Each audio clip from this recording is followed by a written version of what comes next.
Et c'est le fait de se sentir utile à la population, être utile à mon île. J'ai tellement appris au niveau personnel et professionnel grâce à la population locale. Je me suis lancé corps et âme, quitte à tout perdre. Ça nous apprend à nous adapter à toutes les situations, tous les défis du quotidien. Médecin à Mayotte, il prend 10 ans d'expérience en 2 ans. On apprend cette culture qui est totalement différente de celle qu'on connaît. Chacun identifie quel est le rôle de l'autre et sans l'autre, on ne peut rien faire. C'est très varié, c'est passionnant, on apprend plein de choses. Ici, j'ai retrouvé un autre cadre, d'autres motivations, une autre écoute, un autre partage. Je dirais que la vie est palpitante, elle est intense, au niveau notamment des relations humaines qu'on peut avoir ici. C'est une île dont on tombe un peu amoureux au niveau de ce qu'on peut y vivre.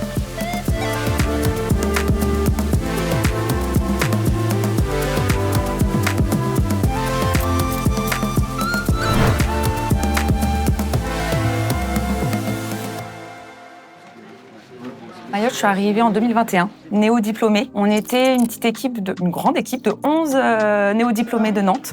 Je suis originaire de Saint-Étienne et j'ai fini mes études à Paris. J'ai exercé un petit peu en métropole avec un contrat de praticien hospitalier. Donc j'avais bien envie de découvrir autre chose en sortant de là. On s'est dit, go à la plus grande maternité de France. Une expérience pendant 1 an. À la base, c'était 1 an. Je suis arrivée à Mayotte donc en 2019 avec ma meilleure amie pour 3 mois. Une petite expérience chouette entre copines et l'idée c'était de rentrer au mois de juin pour être sûre de trouver du travail en juillet-août, des remplacements. On est arrivé ici et gros coup de cœur, beaucoup d'intensité au niveau du travail. On a mis du temps à s'adapter. Et une fois qu'on s'est adapté à l'équipe, à cette culture, on a adoré. Et puis 1 an, fini en 2 ans, en 3 ans. Et là, ça fait du coup 4 ans que je suis à Mayotte. Mayotte, pour pouvoir y exercer, pour pouvoir y habiter, il faut être quelqu'un qui sait s'adapter. Qui a une ouverture d'esprit. Le tout début, c'est un début un peu hasardeux parce qu'en fait, ça relève d'une petite annonce dans le quotidien du médecin. J'étais installée en libéral à l'époque, en métropole. On est arrivé en famille donc en 2010. On est venu sur un contrat d'1 an puisque les enfants étaient scolarisés. Et puis finalement, on n'est jamais reparti. J'ai envie de découvrir une autre médecine que ce qu'on peut rencontrer en métropole.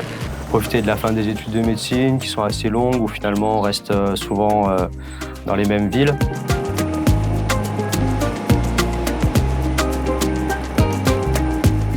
J'avais effectivement pas mal d'idées préconçues. J'avais décidé de ne pas venir à Mayotte. Il y a eu un concours de circonstances qui nous a poussé avec mon épouse, qui est aussi pédiatre, à venir ici parce qu'il y avait beaucoup de besoins au niveau du service de pédiatrie. On est arrivé en 2013 avec notre petite fille qui avait 1 an et qui a aujourd'hui 13 ans. On ne pensait pas rester aussi longtemps. Ça a été pour nous des fois des moments pas évidents mais très intenses. C'est bon, je te décomprime. 13 ans plus tard, on est encore là. Je suis arrivée en septembre 2020, néo-diplômée. Contraction ou pas? Je suis venue toute seule. J'avais envie d'aller voir d'autres horizons et d'aller m'enrichir un peu ailleurs, surtout dans les dom-toms, et j'ai choisi Mayotte. Normalement, je suis largement à la retraite depuis longtemps. Tous les ans, je dis peut-être, mais moi, je fais partie des gens qui travaillent après la retraite longtemps. Pour moi, l'histoire de Mayotte a commencé il y a 10 ans sur des remplacements ponctuels. Je suis venu à plusieurs reprises pendant les 2 premières années ici et puis j'ai finalement fait le grand saut et signé pour une aventure un peu plus pérenne depuis 8 ans déjà en réanimation au CHM. Écoutez, on pourra le prendre dans 15 minutes. On finit de préparer la chambre. J'avais signé 1 an et puis très vite, on peut se stagériser pour devenir titulaire au CHM. Et donc du coup, là, ça fait 5 ans. T'as pas peur, tu sens, bébé bouge bien, tout s'est bien passé dans la grossesse. Je me suis installée toute ma vie professionnelle et personnelle sur cette île. Tant que je me plais ici, tant que j'ai des projets, tant que je suis en santé, je reste. Pour l'instant, je suis heureuse à Mayotte. Et effectivement, travailler à Mayotte, c'est un bon compromis pour moi. La première arrivée à Mayotte, c'est le fruit du hasard. Je travaillais à La Réunion, j'ai rencontré des gens qui connaissaient Mayotte, qui m'ont dit de venir faire un tour, qui m'ont expliqué qu'il y avait des besoins. J'y suis allé. Je pars en médecine à 3. Ouais, le sac, le respi, le scope, la chambre 132 fenêtres. Et puis c'est passé tout de suite quelque chose de magnétique. J'avais déjà pas mal voyagé et l'expérience mahoraise est évidemment aidé les premières minutes quelque chose de différent. Coup de cœur pour l'île, coup de cœur pour les habitants, pour les activités, pour les paysages, pour le rythme de vie, pour tout, le quotidien. Et plus on reste, et moins on a envie de partir.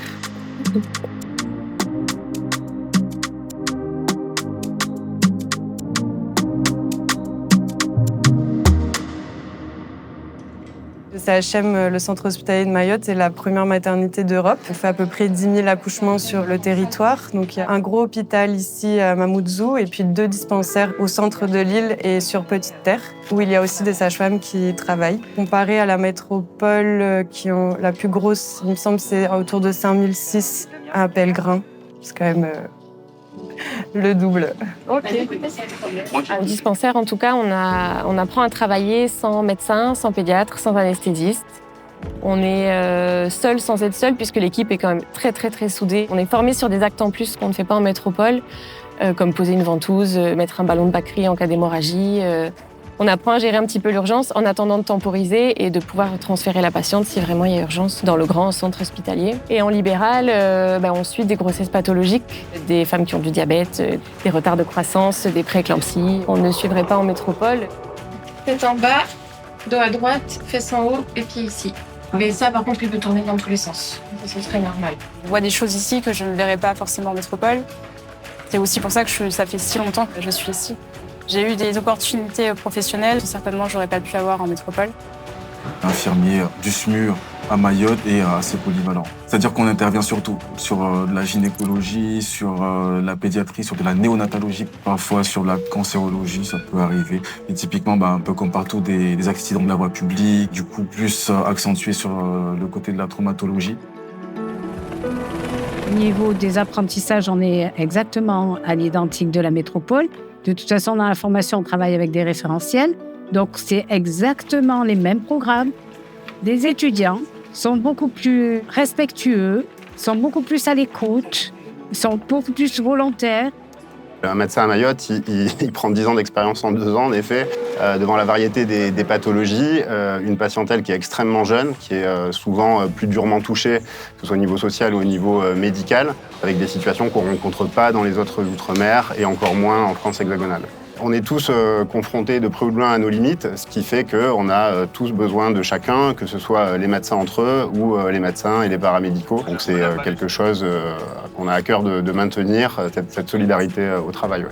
On se lève le matin en disant je vais aider une personne. Ça vient sans doute du cœur, ça vient de très profond en fait. Madame, c'est la même douleur depuis 2 semaines ou ça a changé là? Tout le monde s'entraide, tout le monde ressent la même chose en fait lorsqu'il arrive ici, c'est d'être dépassé et d'être parfois illégitime sur ses prises en charge parce qu'être un peu trop juste au niveau des connaissances, même avec un petit peu d'expérience, ça reste des situations qu'on ne rencontre pas en métropole, donc personne n'est à l'aise en arrivant. Et ça, tout le monde s'en souvient au fur et à mesure des mois où on est ici. Et donc, en fait, l'ensemble des personnes sont là pour répondre à vos questions, que ce soit les pédiatres, que ce soit les réanimateurs, que ce soit la médecine. Quand vous arrivez, ils savent très bien que vous n'avez pas les connaissances nécessaires et qu'eux aussi, quand ils sont arrivés, ils étaient perdus. Ce qui est très agréable ici, c'est de pouvoir demander très facilement à ses collègues des coups de main et il n'y a pas du tout de sentiment de ne pas être au niveau. C'est vraiment quelque chose qui est commun à tout le monde et c'est absolument nécessaire de demander justement à ceux qui sont là depuis un peu plus longtemps comment il faut procéder. On est dans des situations quand même assez complexes, c'est assez intense. On est amené à avoir des complications, beaucoup d'HRP, d'HDD, des prééclampsies. Moi, ma première garde en tant que sage-femme, j'ai eu une patiente avec 22,12 de tension et on me dit, allez, on y va, 30 loxane IV, on met du sulfate de magnésium et je me dis, waouh, on y est. Et en fait, on a de l'aide. Il y a le collègue qui nous aide, qui ont de l'expérience et en fait, on est dans le chemin, on est dans la boucle. Ça nous apprend à nous adapter à toutes les situations, tous les défis du quotidien et ça nous permet de nous former un peu plus sur le terrain. On fait des actes qu'on ne ferait pas ailleurs, on rencontre des professionnels qu'on ne rencontrerait pas ailleurs. Comme c'est très petit, on est beaucoup plus en contact les uns avec les autres. Il y a plus de solidarité, plus d'humanité, moins de barrières. On se soutient plus, on l'a vu avec des événements assez terribles qui sont arrivés ces derniers temps, mais on a vu vraiment une grande solidarité et vraiment un pied d'égalité entre tous les professionnels. Ici, il y a eu un scan hier. On l'a regardé dans la chambre. C'est difficile, le challenge il est important, mais tout le monde est dans le même bateau avec des équipes qui sont jeunes, qui sont motivées, qui sont formées. Et finalement, une ambiance de travail qui, malgré tous ces défis, reste très agréable et solidaire.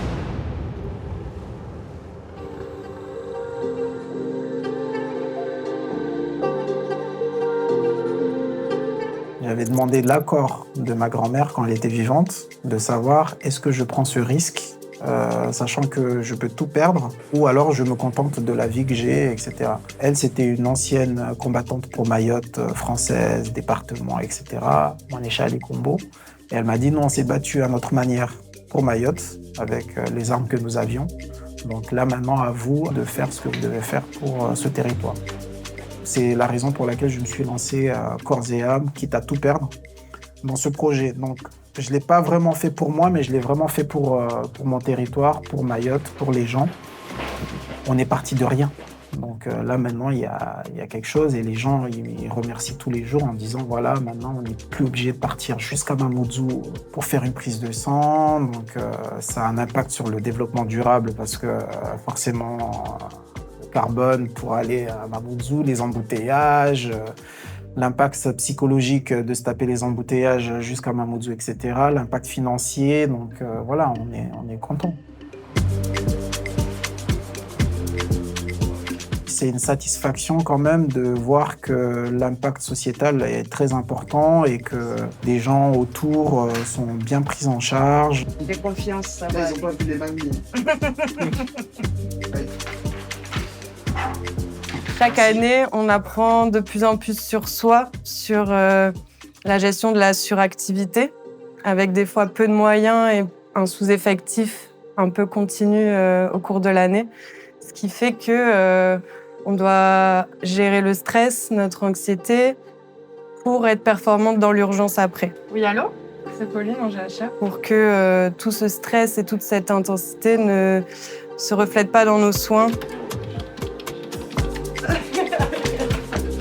La relation avec les patients est complètement différente parce que vraiment, on a des gens qui ont encore le respect du médecin, qui ont vraiment besoin. Et donc, on se sent très, très utile. Je vais regarder votre ventre pour un petit peu voir. La diversité de notre activité est tellement passionnante. Normalement, ça devrait attirer des médecins. La seule chose qu'on a trouvée, c'est dans les selles. J'ai tellement appris au niveau personnel et professionnel grâce à la population locale. T'as les piqûres dans la jambe? C'est juste le régime. Les patients s'écoutent beaucoup et c'est tellement une transmission culturelle et familiale de l'accouchement aussi. C'est vraiment le sens clinique qu'on développe à Mayotte. Il faut écouter le corps et les patients qui savent aussi très bien gérer leur douleur, savoir quand est-ce que le bébé va arriver. Elle nous donne beaucoup d'informations et au sens clinique, vraiment, on a un développement qu'on peut ne pas retrouver en métropole, je pense. Oui, ici, les patientes nous apportent énormément parce que quand on suit une patiente qui a son 5e enfant, c'est presque elle qui a des choses à nous apprendre plutôt que l'inverse. Donc ça, c'est hyper enrichissant, c'est très chouette. Bien sûr, le CHM encourage les formations. Tous les médecins qui viennent ont la possibilité de pouvoir progresser, de s'orienter vers des choses un petit peu plus spécialisées ou autres. J'aimerais pour le système de santé mahorais déjà qu'on ait un effectif qui perdure, qu'on ne soit pas à avoir en permanence un turnover. Mais bon, ça, je pense, c'est un problème insulaire. Forcément, quand on a des équipes qui ne sont pas en effectif, le travail devient un petit peu plus compliqué. On reçoit des internes dans nos services et effectivement, le retour que l'on a, ils sont tous très, très, très contents d'être passés par ici parce que c'est très varié, c'est passionnant, on apprend plein de choses. Et je pense que oui, que ce soit inscrit dans un cursus, ça serait super intéressant. Après, il faut avoir envie de vivre autre chose. Il faut avoir aussi de l'empathie pour les patients parce qu'ici, c'est une misère sociale tellement énorme que si on n'a pas d'empathie pour les patients, on ne peut pas. Pour l'instant, je ne laisse pas où je tiens.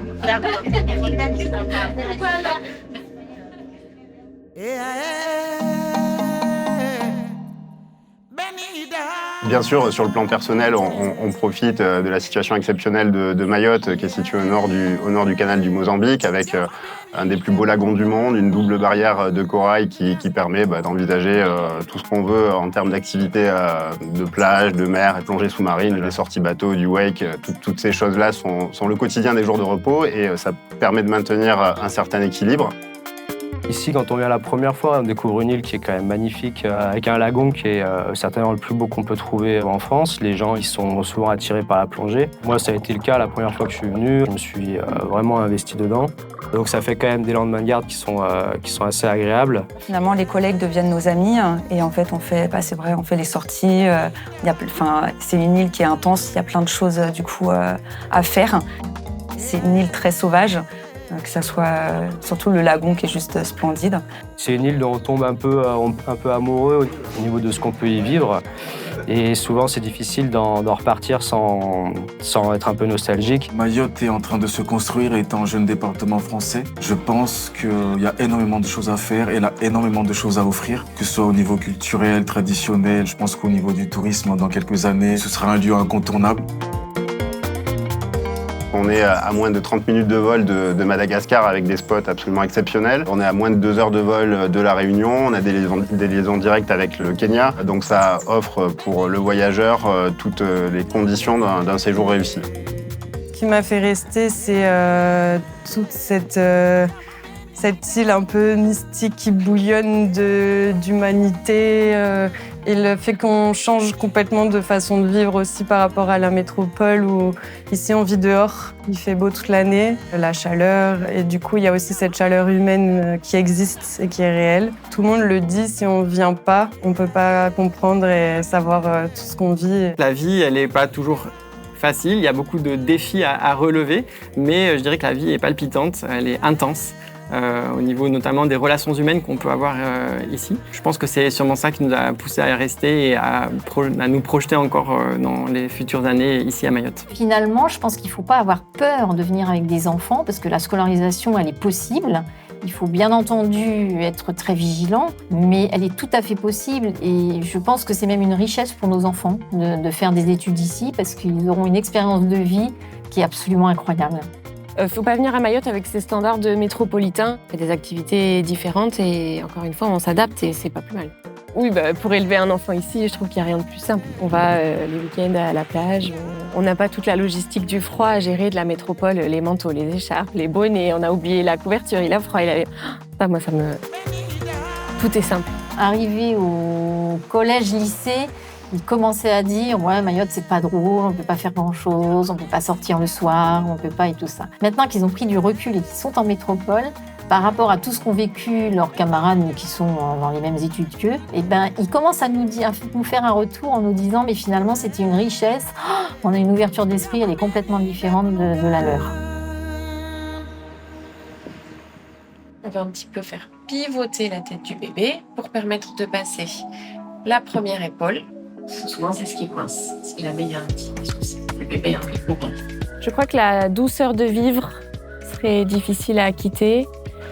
Le côté fataliste un petit peu de la population, des gens qui disent que tout ce qui nous arrive, c'est pas grave, c'est écrit, c'est comme ça. Et ça permet vraiment d'accueillir les choses avec beaucoup plus de sérénité et de se coucher le soir en disant finalement tout va bien, quoi. C'est pas si grave. Et puis on se lève le lendemain, il fait de nouveau beau, on va à la plage, on rencontre des personnes super chouettes. On a envie de faire partager, on a envie de montrer que cette île, elle n'est pas juste ce qu'on en dit à la télé et le côté négatif de l'insécurité, même si ça existe. Mais c'est pas le quotidien des gens, on vit quand même de manière tout à fait normale et on a plein de choses à montrer. J'ai rencontré énormément de personnes, depuis 4 ans que j'exerce, des profils très très différents. À 99% des retours que j'obtiens, c'est une île incroyable qu'il faut venir voir de ses propres yeux. C'est une expérience professionnelle et humaine à la fois qui est juste extraordinaire. Et c'est cette expérience qu'on garde en mémoire et qu'on reste finalement, on n'arrive pas à partir de cette île. C'est très intense l'expérience à Mayotte, la vie à Mayotte, le quotidien. Et la question que tout le monde se pose, c'est OK, rentrer, mais pour aller où? Pour faire quoi? où est notre vie, qu'est-ce qu'on fait, qu'est-ce qu'on a envie de vivre. Si on m'avait dit il y a 20 ans de ça, tu seras dans un hôpital et tu seras chef de service, chef de pôle, moi c'était inenvisageable en fait. Et en plus, il y a plein de projets au niveau de l'hôpital, il y a plein de choses qui se mettent en place. Donc non, il y a encore énormément de travail à faire. Donc moi, je me vois pas du tout rentrer en métropole. Je pense que maintenant, je suis un peu déconnectée de toute façon par rapport à la métropole. Je sais pas quand je partirai de Mayotte. J'ai pas de projet daté en ce sens. Ce qui est sûr, c'est que ça sera très difficile de trouver une expérience professionnelle aussi prenante. Ça, c'est certain. Ça, c'est sûr. Ce que je dirais à quelqu'un qui hésite, c'est n'aie pas peur, lance-toi.